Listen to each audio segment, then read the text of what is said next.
today for our conversation on finishing 2021 strong. As I said, I'm Paul Melmeyer. I'm the Vice President of Public Policy and Advocacy at the Muscular Dystrophy Association. And today we wanted to talk about some of the bills that we're advocating for right now, that you all are advocating for right now, and how we can hopefully get them across the finish line by the end of this year. We have about 3 months left in the calendar, of course, and we got a lot to do. So we're here to talk about how we're going to get it done. So let's first talk about the agenda for our hour together. We're going to, of course, update you on the 2021 legislation, and that includes the Act for ALS, that includes our newborn screening reauthorization efforts, that also includes the Air Carrier Access Amendments Act, as well as several bills pertaining to increasing opportunities for employment for those with disabilities. So we'll give you an update on where each of these bills stand currently. We've briefed you all on these bills in previous advocacy institutes, but in some cases those were several months ago, and several things, of course, have happened since. So we want to be sure to give you an update on where things stand today on September 30th. We'll also talk about how we actually get these bills passed, what it would look like over the next couple of months, hopefully, for us to be able to actually get these bills across the finish line. And then perhaps most importantly, how you all can help, how you all can actually help to get the bills enacted by Congress. So let's tell you who is joining us today. We are thrilled to have several of the foremost experts in these areas joining us today. We have David Sturry from Congressman Mike Quigley's office. Of course, Congressman Quigley is the lead sponsor of the Act for ALS on the House side and has really been leading the charge in trying to get that bill passed. So here in a moment, we'll talk to David about Act for ALS and where things stand right now. We're also really excited to have Lee Page joining us from the Paralyzed Veterans of America. And PVA is truly a leader on all things accessibility, especially all things airline accessibility. And Lee will give us an update on where things stand right now with the Air Carrier Access Amendments Act. We're also thrilled to have Cyrus Hancharak joining us from the National Disability Rights Network, NDRN. And NDRN is a leader in advocating for those with disabilities, and especially a leader in advocating for those with disabilities and finding employment. And so we're going to talk to Cyrus about a bill up in Capitol Hill right now that would hopefully lead to exactly that. So I think we can, with that, get right into the contents of the conversation. And David, we're going to start with you because we want to start with Act for ALS. We know it's a crazy day up on Capitol Hill right now for anyone who's following along at home. So we're very grateful for your time. But David, who is legislative assistant for Congressman Quigley on all things healthcare and leading the way on Act for ALS. Let's start there. So I wanted to first ask you, what does Act for ALS actually do? Because we may have some folks joining us in the webinar today who may be learning about Act for ALS for the very first time. So tell us what the bill would do, David. Thanks, Paul, and thanks to everyone on the webinar. It's so great to be here with so many people who are fired up to end muscular dystrophy and neuromuscular disease as a whole. So as Paul said, I'm here to talk about the Accelerating Access to Critical Therapies for ALS Act, or Act for ALS. So the genesis of this bill came from the fight against ALS, of course, but it will ultimately support neurodegenerative disease as a whole by providing a framework for how people who don't qualify for clinical trials can get access to investigational drugs and how they can support research to understand and end neurodegenerative disease. A central problem for ALS in particular is that many people don't get diagnosed until the disease has progressed to a point at which they are no longer eligible for a clinical trial. So this is devastating for patients dealing with a disease for which there are really extremely limited treatment options. And it's also very challenging for the research community as potential clinical trial participants are removed from consideration before they even know what they're dealing with. So there's an existing FDA pathway here to help folks with life-threatening diseases and no other options access investigational drugs called expanded access. They provide access through what are known as expanded access programs, or EAPs. But the companies who are working to create a drug to turn ALS from a terminal condition to a chronic condition are generally really small companies and don't have the resources to run an EAP. And so that is one of the central problems that Act for ALS will help with. So it creates a grant program to fund EAPs so that patients who are not eligible for clinical trials can access investigational drugs, and provides a framework for NIH to gather data from those patients to help scientists understand the disease and understand other neurological diseases and the potential mechanisms of action for drugs under investigation to help treat those diseases better. The bill also creates a public-private partnership between NIH and FDA and private entities to support the development and review of drugs for ALS and other neurodegenerative diseases, marrying that research firepower that the government has with the innovation of private sector. And finally, the bill also provides just new funding for research and development for drugs for ALS and other neurodegenerative diseases. So it does quite a lot, and we're really excited to get it off the ground. Yeah, absolutely, David, as are we. And I want to emphasize just a couple points that you just made there, because to a casual advocate who might be learning about the bill for the very first time, or seeing the name of the bill for the very first time, they see Act for ALS, they may think this is just about ALS. But you mentioned a couple areas of the bill that is for all rare neurodegenerative diseases. That includes the public-private partnership, the grants program, an FDA action plan, perhaps. So this is why MDA is so supportive of this, because of course we serve not just the ALS community, but all neuromuscular disease communities, and everyone within our community would benefit from this bill. So it truly could be a transformative bill in many ways if it was to get passed. So we just took down the slide so we could, so you and I could talk a little bit more about the success that we've been having with this, because you saw the numbers there, some incredible co-sponsorship numbers. Tell us where we are right now with the bill in Congress. Is there a Senate version, the House version? What kind of folks are joining the bill? Just tell us where we are right now on September 30th on Act for ALS. Absolutely, and you're right. We have a pretty strong hand right now, and it's getting stronger. And in large part, that's thanks to advocates like everybody on this call today. So currently, Act for ALS has 323 co-sponsors in the House. That means that there are 323 people plus my boss, so 324 total out of the 435 seats in the House of Representatives have publicly stated that they support this bill.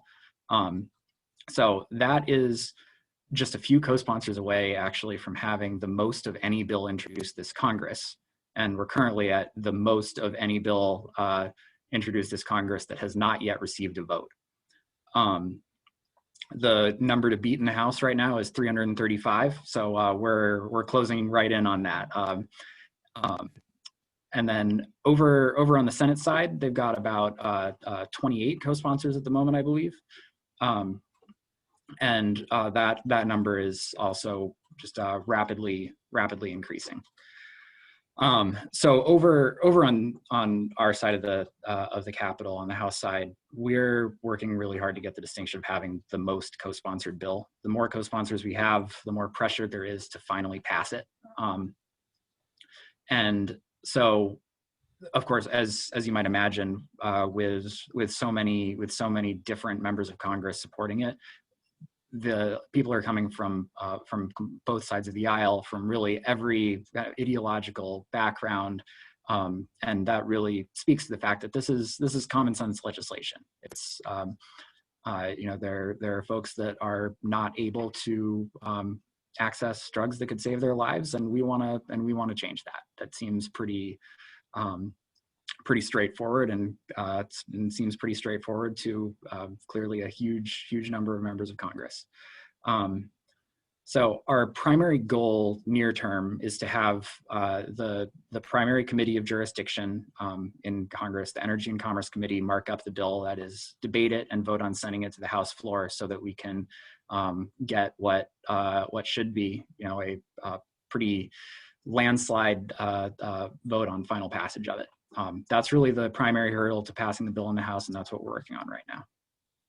Yeah, and thank you, David. And actually, we just got a question from Nancy in our Q&A box, and this is an invitation, by the way, to everybody who is watching. If you have any questions, we'll hope to be able to take some questions as we go along the webinar, and if there are any at the end, then our MDA folks will do our very best to answer your questions. But one from Nancy here is the bill still in committee? And if so, how can we get it out of committee? And I think this actually also hints at my next question for you, which is how can advocates help? How can the neuromuscular disease patient community come together, working with your office, working with all of the supporters, and there are many of them on Capitol Hill? How can we actually get this thing passed? How can we get it out of committee first? That's a great question. Yeah, it is still in committee. And again, our number one priority is having the committee take action on it. We're working really hand in hand with the committee to get to a place where we can hold a vote on it and get it to the full House. And as far as what advocates can do, I'm very glad you asked. So when it comes to the House bill, I think it's twofold. First, if you're a member of Congress is not yet a co-sponsor of Act for ALS, you can reach out to them. I'm sure that MDA can tell you if your member of Congress is co-sponsoring it, and if not, you can of course find out at www.congress.gov. The bill number is HR 3537. And there you can find a list of everybody who's co-sponsoring it so far. And if your member of Congress is supporting it, reach out and thank them. I think that sort of positive reinforcement is fantastic, and can help get people to a place where they're also asking for committee action. So really, it's just building that pressure to consider it and do it and consider it quickly, so that we can vote on it, so that we can have this bill start helping people. At the end of the day, that's what we're all here to do, and the sooner we're able to do it, the better. And then one of the other most important things is reaching out to your senators, especially if they're not yet co-sponsors of Act for ALS. A big reason for that is, of course, we've got to pass it through both chambers, and once we're able, if we're able, fingers crossed, to get it out of the House, we want to make sure that the groundwork is there in the Senate. And so I know that a lot of advocates have been working tirelessly on this, including, I'm sure, some of the folks on this call, and we've been seeing really incredible results. Have gotten a ton of new co-sponsorships in the Senate just over the past couple weeks, which is fantastic. And again, it's folks from really every state, or not quite every state yet. We'll work on that. But every ideological corner, every walk of life, and with that sort of broad support, that's how we're gonna get this thing done.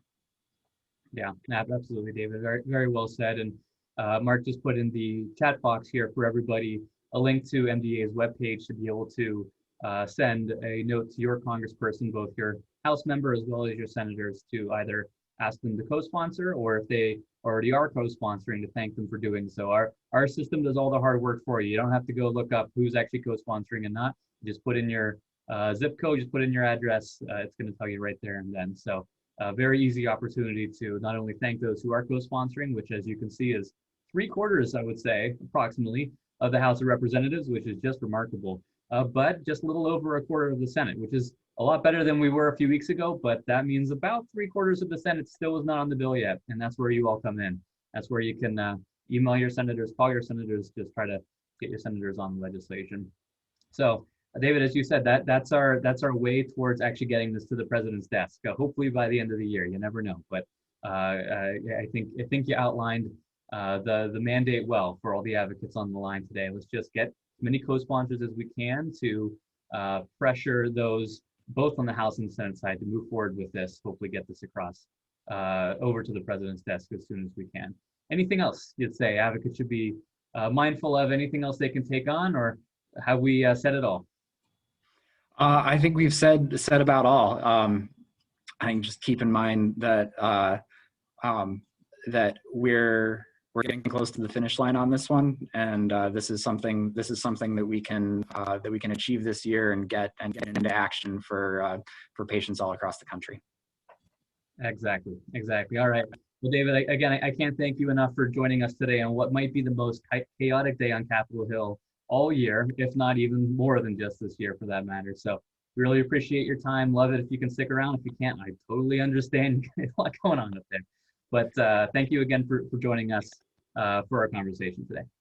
Thanks so much, Paul, and thank you to everyone. Really appreciate it.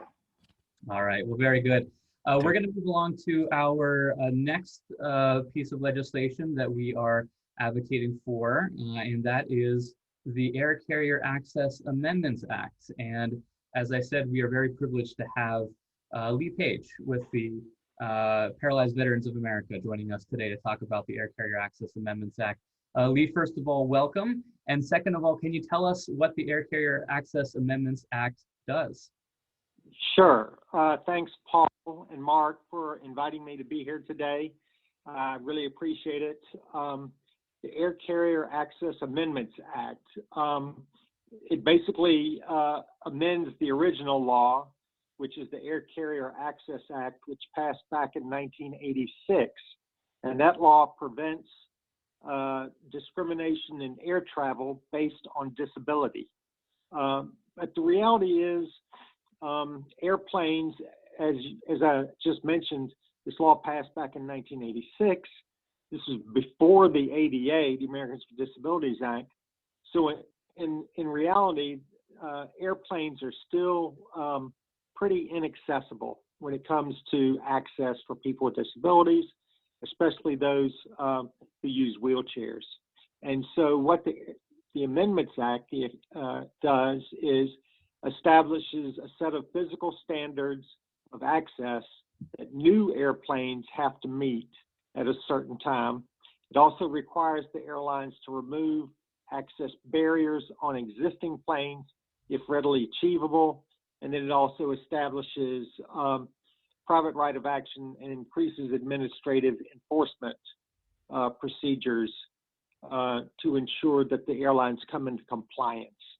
The reason for this, the Amendments Act, is basically we've had 35 years of airlines not having accessibility when it comes to transporting people with disabilities.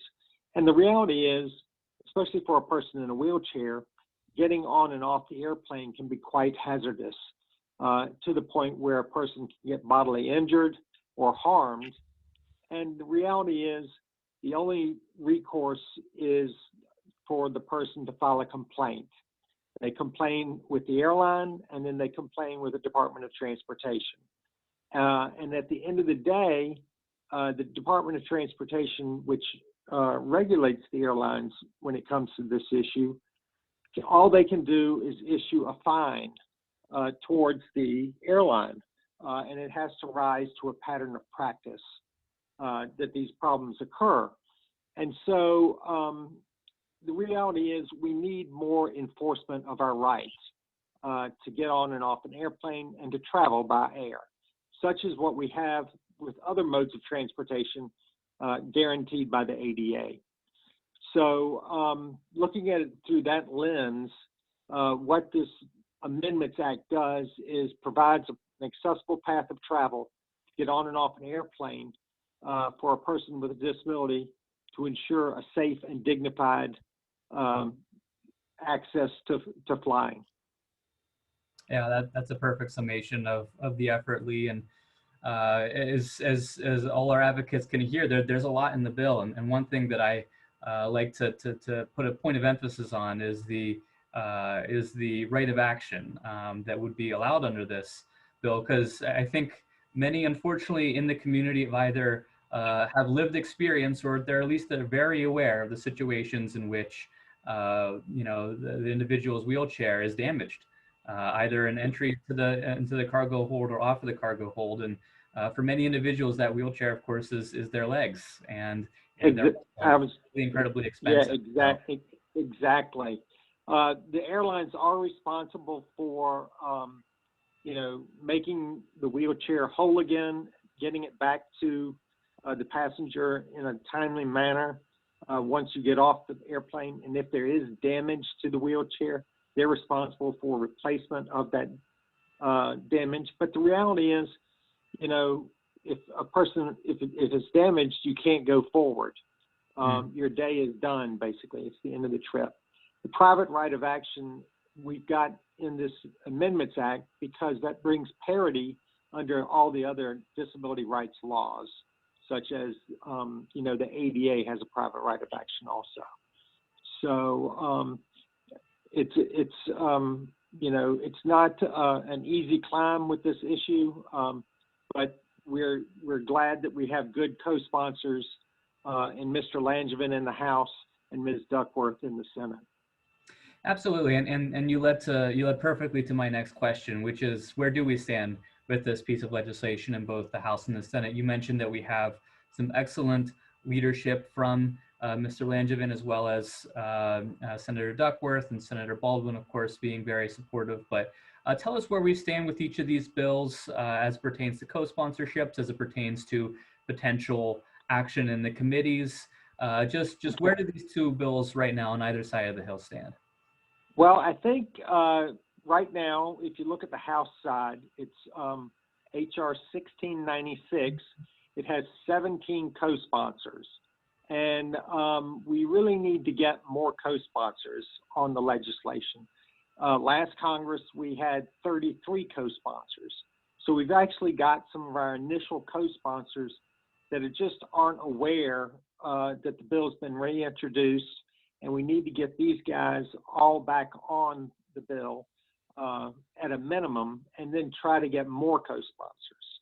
Now on the Senate side, S642, as you mentioned, was introduced by Ms. Baldwin and Ms. Duckworth. It has 6 co-sponsors, and those are all the original co-sponsors back from last year. I spoke with the Senate staff, and basically they are not going to move action on the Senate side this year. They're going to wait till 2022 when FAA reauthorization comes up again in the Commerce Committee. And that's a bit of a reality because nothing when it comes to the airlines happens unless FAA reauthorization. In 2018, we had a version of this bill, the Air Carriers Amendments Act from 2018 passed back then, and we got a lot of provisions to make the plane more accessible. But this version in this Congress, these 3 provisions I mentioned, the private right of action, the barrier removal, and then the standards of access will have to, but on the Senate side, have to wait till next year. But the best part is what the action that your members can do is call to get co-sponsors or send emails or write letters or actually have meetings in person with the congresspeople, staff, or the congressman if they're at home in the district. Because the more you can tell your own personal story about the troubles of getting on and off the airplane, the fact that your wheelchair may come back with damage, and worst case scenario that you may have been injured in the transfer process, or that you don't get the correct seating assignments. These are the scenarios, these are the problems that we face right now that are currently not covered by the original law. And so that's why we need an amendment to this law to ensure that we get recourse with these types of problems that are faced on a routine basis when it comes to, you know, everyday travel via the air. Yeah, and I really like the point you just made, Lee, about advocates telling their stories to their representatives, because this is truly one of those areas where individuals without lived experiences, and frankly, that is the vast majority of individuals who are congresspersons as well as their staff, they haven't had to live the fear, the stress, the anxiety, and as you very well said, Lee, unfortunately, every so often, actual injury of having to fly with a disability. So I just wanted to ask you one final question on that. Tell me the power that a story can have in actually gaining a co-sponsor, whether it be a representative or their senator, because I think this is one of those pieces of legislation that truly an individual with a lived experience can really change Right. someone's mind and get them on the bill. Yeah, a personal story always goes a lot further in convincing a congressperson to adhere to your problem. And the reality is, you know, if you're a person in a wheelchair, you know, barriers are out there all the time, whether it's a curb cut, whether it's parking, whether it's inaccessible restroom. And now the most major activity is, say you have to fly across the country day after tomorrow for business or work, or maybe a funeral or a job interview. And the fact is, you can't get on, you know, there's some sort of problem with you getting on and off the airplane and your wheelchair gets damaged or you get injured in the transfer. You can describe that story directly and say, look, this is not right. This is not fair. This is a burden that's been put on me just because I'm disabled, because the fact of the matter is the plane is not accessible to meet your needs, whereas everyone else can easily board the airplane, go to their seat, get to their destination, get off, and get about their business. That's not necessarily true when it comes to people with disabilities because of the inaccessibility of the airplane. And the reality is, it's a mode of transportation that we all have a right to fly on, but the standards of access have not been updated since 1986 when it comes to airline accessibility. And so explaining those problems of how it personally affects you will allow them to understand the picture and the necessity of why we need to amend this law to increase accessible standards and remove barriers that are readily achievable. Yeah, no, 100%. Very well said. Now, you mentioned the FAA reauthorization that's coming up in the next several years. You know, one question that we oftentimes get from advocates is, when can we actually take our wheelchair onto the plane? That often is the most common wish, desire, request for those with who's a wheelchair user. Actually, just be able to take their wheelchair onto the plane and then take it right off the plane, for that matter. Now, you know, there is good news on that topic. Actually, it was just the other week that the U.S. Access Board released their findings. So they studied this very extensively, as they were required to by the last FAA reauthorization lead that you had mentioned. And what they found was that it's actually quite feasible. A few things still need to be studied, a few more things still need to be figured out, but really that it's actually quite feasible for airplanes either be retrofitted or to actually be just created anew that would actually facilitate taking a wheelchair onto the plane rather than having to stow the wheelchair in the cargo hold and then get on the plane either via an aisle chair or some other way otherwise. So it's an issue that all of us organizations, including of course PVA, but also MDA, NDRN for that matter, and Cyrus returning to see you next, but all of us organizations are keeping a very close eye on, and we hope we'll be able to actually really, move the ball forward, perhaps, maybe as the next FAA reauthorization. We'll see. Exactly. As I mentioned, it'll be next year in 22 that FAA has to get reauthorized. They reauthorize that act every 4 years. And so it was 18 and now it's 22. Part of, as you mentioned, part of what 18's reauthorization did was charge the Access Board to do a study of flying in your wheelchair. And that report came out from the Transportation Research Board, just a month and a half ago. And it does show that their research finds that the physicality of the airplane currently is okay right now, that the doors are wide enough for a wheelchair to get in and get past some monuments inside the airplane and then come to a designated spot and be secured. But that's just in theory right now. That's not actuality. It would take a lot more for that to come to fruition, in reference to more study, probably by the Access Board, because there were a few things that they didn't quite, weren't required to study that do come into effect with the airplane, basically in the reality of vertical, what you say? I guess you could say vertical rotation, meaning the wheelchairs are tested going forward and backwards for crash worthiness, but they've never been tested for up and down. And so that's something they're going to have to reinvent and try and understand to ensure that a power wheelchair could pass that test without damage. But that's part of what we've got to look forward to, is that type of work, next year. And so we'll be looking in that as an avenue for more research. But as I mentioned, the best way that MDA and y'all's membership can influence the process right now is to gain more co-sponsors for HR 1696.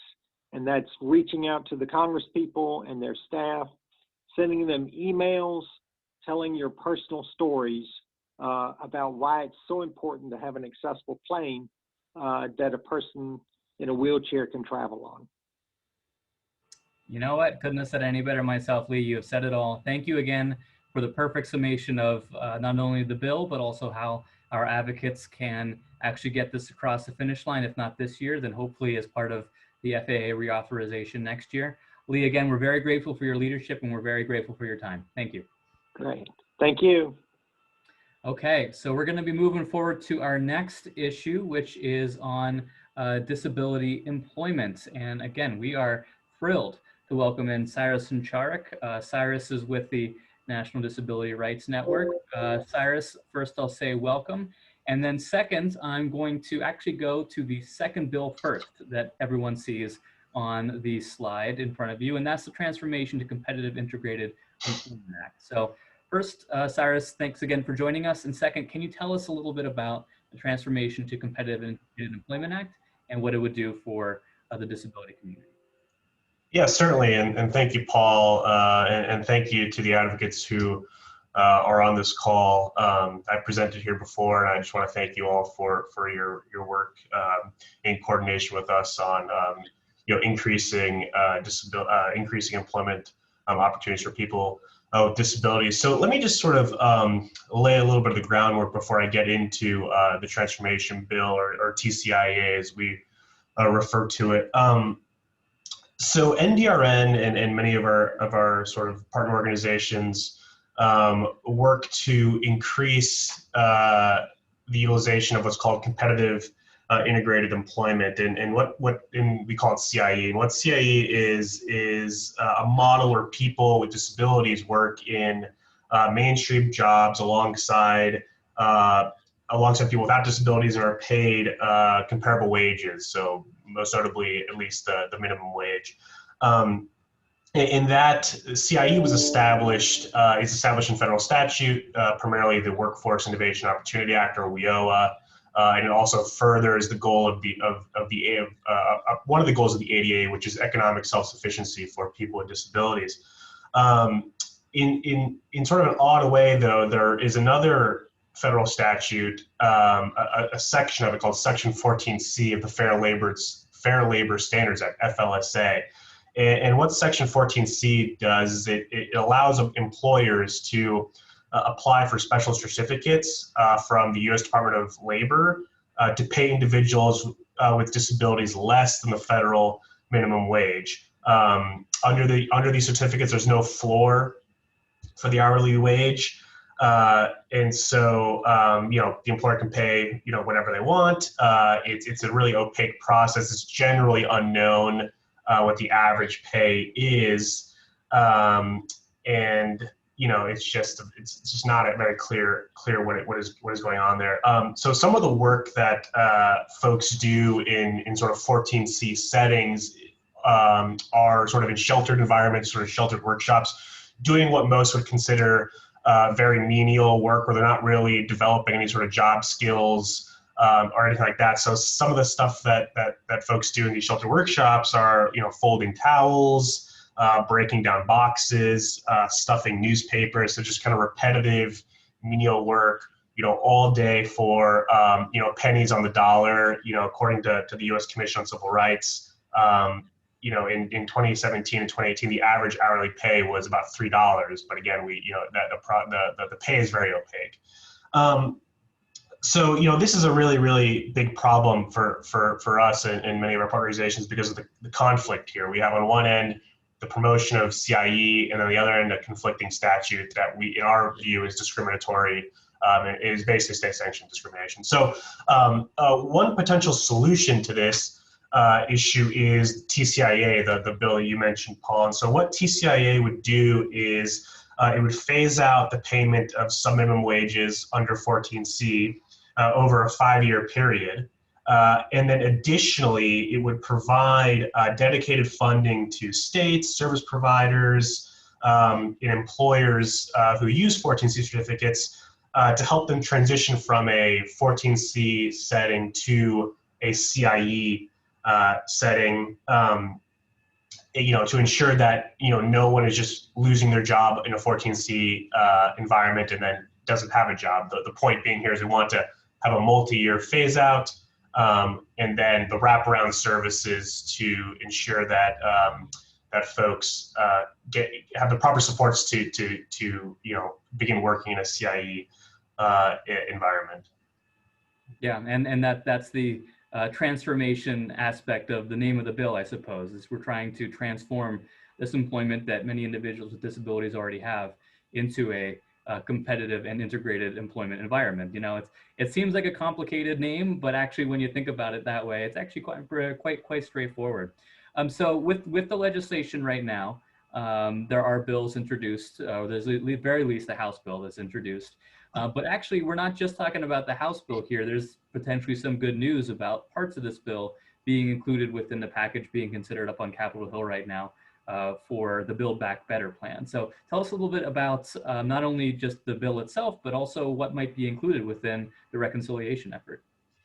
Yeah, no, I think right now it's a pretty exciting time, I think, for employment policy. So let me just talk about where we stand with TCIA. As you said, Paul, it's been introduced in the House. It's HR 2373.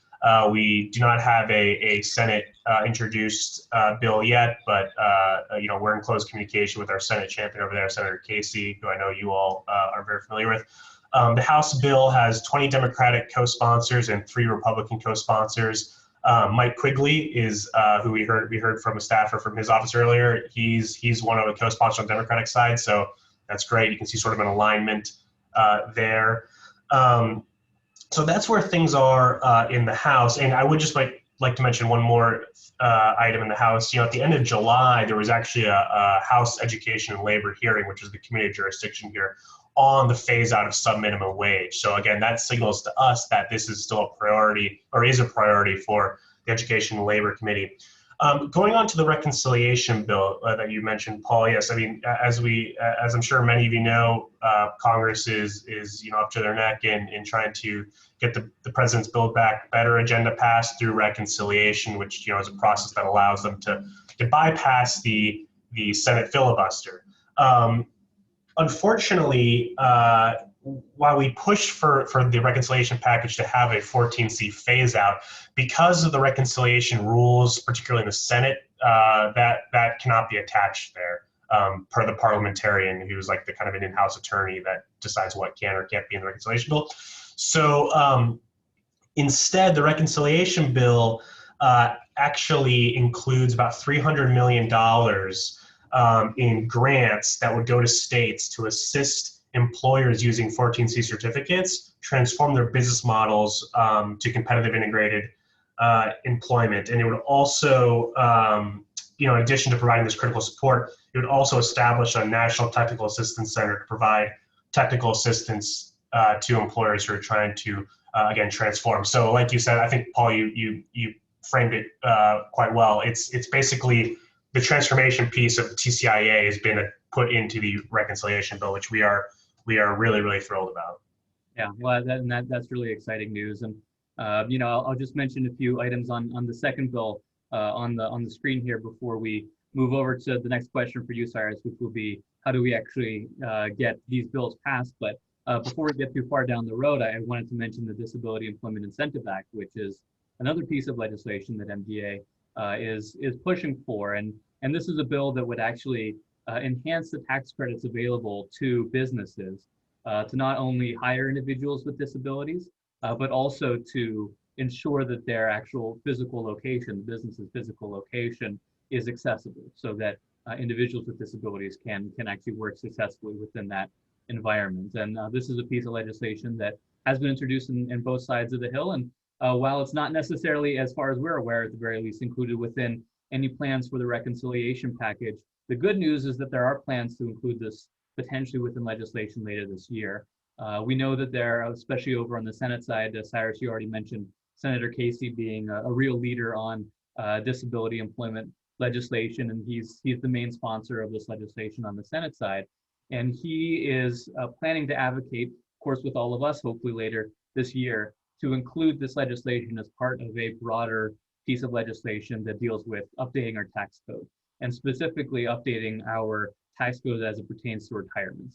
And there's, of course, lots of employment and retirement tax policy that will be included. If we're talking employment tax policy, we can talk about the Disability Employment Incentive Act, certainly. So while that isn't necessarily on Congress's agenda right now, like hopefully the grants program will be included within the Build Back Better plan that will pass out of the House if the plan's supposed to pass out of the House and then over the Senate and to the President's desk. There will certainly be opportunities to work on the Disability Employment Incentive Act throughout the rest of the year. And we'll encourage all of our advocates to certainly stay tuned on that and to keep emailing and calling your congresspersons and your senator about that bill. But, I mentioned what advocates can do on the Disability Employment Incentive Act. Let me ask you this, Cyrus. What can they do on the Transformation to Competitive Integrated Employment Act, both the bill itself, but also perhaps the opportunity that is directly in front of us right now, which is the Build Back Better plan? Yeah, no, great question. And I think the beauty of this is that I'm going to tell everyone to do the same thing that the previous two guests have recommended, which is co-sponsorship.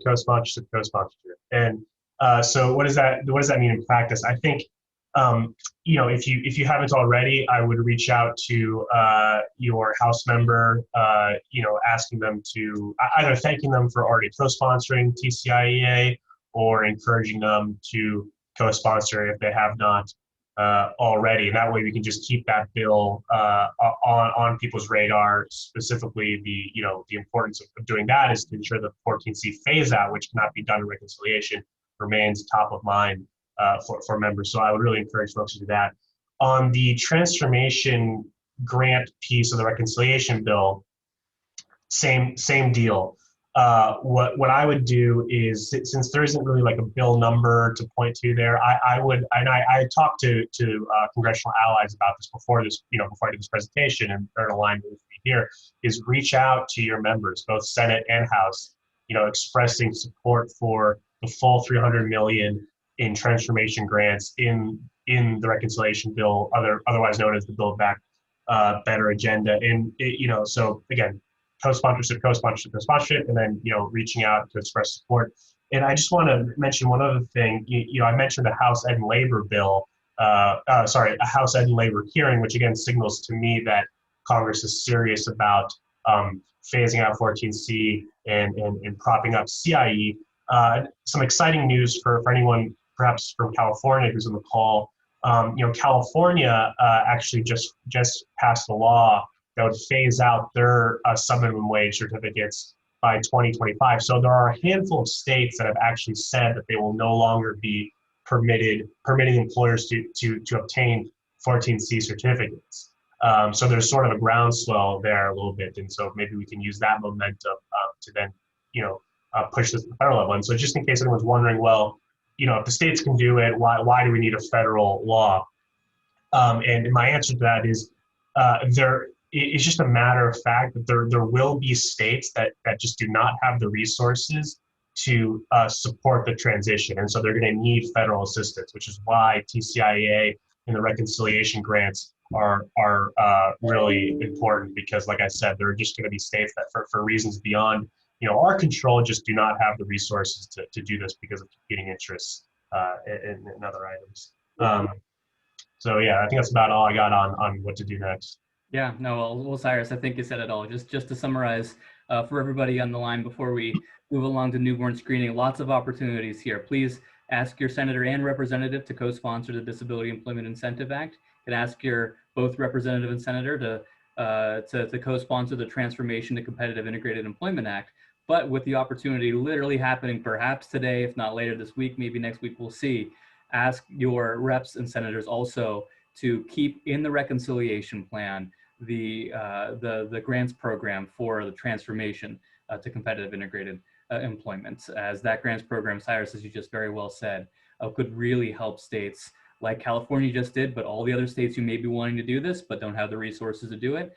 If we're able to ensure that Congress keeps that in the reconciliation plan, and we know they might be taking things out of the plan, we just have to be sure that they don't take this out of the plan, because this is too important to not include. So that's where you all come in over the next certainly couple of days, couple of weeks. Please email, call your representative and senators, asking them to ensure that that stays in the plan. Cyrus, thank you again for your time this afternoon. We're thrilled to have you. We're very grateful for your leadership on this, and we'll get this done as soon as we can. Thank you, Cyrus. Thank you, Paul. Have a good rest of your meeting. Take care. Thank you very much. Okay, so we have one more bill to discuss with you all before we close with just a few more tips on how we can all advocate together to get these bills across the finish line. So we want to close with the Newborn Screening Saves Lives Reauthorization Act. And again, this is a bill you've heard us talk about in the past, but this is a federal bill that would really enhance our federal, the federal programs that support states in their newborn screening efforts. Now, newborn screening, of course, is the heel prick that's taken 24 to 48 hours after birth. That is then the blood spot is sent off to a public health laboratory where they screen for 35 different core conditions, all of which are detectable at birth, and all of which, if intervened early with an effective treatment, can actually avoid very harmful health impacts. And of course, many on the line know probably the neuromuscular disease examples of this that are included, which are Pompe disease and spinal muscular atrophy. But there are also other neuromuscular diseases that may be considered very shortly. In any case, the Newborn Screening Saves Lives Reauthorization Act would it would actually enhance the CDC program that supports state labs. It would enhance the Health Resources, Services, and Administration program that would actually also assist states in implementation of these programs, as well as provide advice and suggestions on which diseases to screen for, as well as it would supplement the NIH's Hunter Kelly pilot program that actually tests new screens for new diseases, such as new neuromuscular diseases. Perhaps it could be added to newborn screening. So the good news is that this bill has actually already passed the House. So I'm not going to tell you to ask your representative to co-sponsor the bill, because they've already passed it, which is really great news.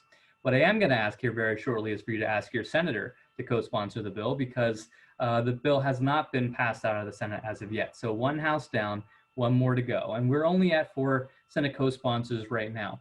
And we definitely want to grow that number. So really how we get this bill passed by the end of the year is several things. First of all, encouraging all of you again to email and call your senator to ask them to co-sponsor the Newborn Screening Saves Lives Reauthorization Act. And then also what we're asking for is for the Senate Health, Education, Labor, and Pensions Committee, which is again the committee of jurisdiction that would actually work on this legislation, just as the House Energy and Commerce Committee over on the House side has already done their work. We're asking for this committee to prioritize this, to pay attention to this, to work on this over the course of the next several months. So in case you happen to live in, I'm just going to throw out some states because these are the senators who will be especially impactful in actually making this happen. In case you happen to live in Louisiana or Alaska, perhaps Maine or South Carolina, several other states that have senators who are on the Health, Education, Labor, and Pensions Committee that we really need to get their attention on this bill. I especially encourage you to reach out to your senators to ask for their co-sponsorship. I'll say one more thing for a special shout out to all my North Carolinians, because you in North Carolina are going to play an especially important role in convincing Senator Richard Burr, who is the ranking member of the Senate Health, Education, Labor, and Pensions Committee. He's the lead Republican on the committee, and it is he who not only his Republican members on the committee would turn to, but also all other Republican members of the Senate would turn to first to ask, is this a bill that we should be supporting? Is this a bill that we should pass? Is this a bill that we should pass this year? And if we're able to get him to say yes to that question, and really it's just about getting his attention to this, it's all about prioritization because he has hundreds of bills that he has to think about. It's just getting his attention to this issue so that he also would say, yes, we need to get this passed by the end of the year. So those of you, just everybody on the line, please email and call your senator asking for their co-sponsorship. And then if you live in North Carolina, especially, but also some of those states that I mentioned, you're especially important in contacting your senators because it is they who happen to be assigned to work on this issue more so perhaps than other senators are. So I think with that, I am going to invite my colleague, Mark Fisher, to join us on the screen here. Mark, I think you're going to give us a couple tricks of the trade for how we can get these bills across the finish line. Definitely, and luckily for me, I think almost every speaker gave my first suggestion. So I'm Mark Fisher. I work with Paul here at MDA, and as you can see, we've made a lot of progress. But a lot of these things we still need some help to get them over the finish line. And I have a little slide on the screen that talks about all the different ways that you can volunteer for us grassroots wise. And candidly, as I was looking at the attendees, I think many of you are pros. I've recognized many of your names. I think you're probably very pros at this. So you probably know a lot of this already. So it'll be on the screen in case you need a reminder. But I think the first thing to do is just, as they said, to email your members of Congress and ask them to be the co-sponsor or do some of the things that Sire said with Paul. Everything's up to date on there right now. So if you would take action, those campaigns are up to date. So we encourage you to please do that. However, I know many of you probably have already done that. I think many of you on this call probably have already emailed their member of Congress. So if you want to take it to the next level, we'd really encourage that. So, you know, as Lee said, maybe try to have an in-district meeting, or maybe have a phone call, or maybe do a virtual meeting. Those could really move the needle. And we have some resources available on our Action Center to help you do that. But the best way is really just to contact myself or Paul. And you can, the best way is advocacy at mdausa.org. And I check that every day. So if you email that, you're really just emailing me. And if you're interested in having a phone call with your lawmaker or setting up a virtual meeting, you know, they'll be back in district pretty soon. So if you want to do something in district wise, please reach out to us. We're more than happy to help you do that, give you everything you need to do that. We'll take all the work on and set you up for success. So I know so many of you probably done the click in the email already, which is wonderful. That's why we got so many co-sponsors on so many of those bills to begin with. But really to take that to the next level, and I know many of you are probably willing to do that, we can do some more things. So if you're interested in that, maybe writing an LTE to your local newspaper, maybe you know, submitting all sorts of things that could help move this needle, that's more of an advanced advocacy, please contact us. Again, it's advocacy at mdausa.org, or if you know our emails personally, just email us. And we've been more than happy to brainstorm some ideas, especially with kind of what Paul said with newborn screening. We just need a couple key touch points to get this moving, and we really could use your help with that. So that is my ask of you. Again, feel free to please look at our Action Center and take action on something you haven't done already. But if you already have and want to do something different, reach out to us. It would be really helpful, and we'd be more than happy to help you do that. So I had more to say, but all the other speakers said it for me, Paul, and we put all those links in the chat. So we have 5 minutes left. We already answered some questions in the Q&A, but you can put some more in right now, and we'd be happy to answer some questions we have about 5 minutes left. So we'll take a couple seconds to see if any of them come in, or if Paul, if you have anything else you want to chime in and say. Well, you know, I think we've thrown a lot of information at all of our advocates today, certainly. And as you mentioned, I think probably most everyone on the call today probably have already emailed their senators and reps on many of these, especially those issues that resonate most with them. Let me say, you know, as having been someone who worked in a congressional office, It's not surprising to hear from folks more than once. You know, there's always the opportunity to reach out through a different mechanism. I think placing a phone call into offices is a really great idea to ask them again to co-sponsor this legislation, or in the case of the transformation to integrated competitive employment grants program that's in the reconciliation, asking your members to ensure that that stays in the reconciliation Build Back Better package. But Mark, as you also said, you know, we're going to have another congressional recess coming up here shortly. I think we're probably a couple weeks away from the next one. I don't, you know, a lot of lobbyists have that calendar just like in the back of their head. I'm not exactly one of them, but I think one is probably going to accompany Columbus Day or Indigenous Persons Day coming up in a couple weeks. There is an opportunity to go to your local representative or senator's office, and if not meet with them themselves, perhaps we meet with them meet with their staff. So lots of opportunities to get involved in all of these bills to get them passed by the end of the year. That's right. So Paul, I don't see any questions. Maybe just some final thoughts and we can wrap this up. And first, I want to thank everyone for joining. And then Paul, any last words? I'll just extend similar gratitude. Thank you everybody for joining us on this Thursday afternoon. As you can see, we have a lot to get done for the rest of the year, but it's doable. We have a really good shot at getting almost all of these things passed by the end of the year. So it's with all of your help and support that we're going to get it done. Thank you, everyone.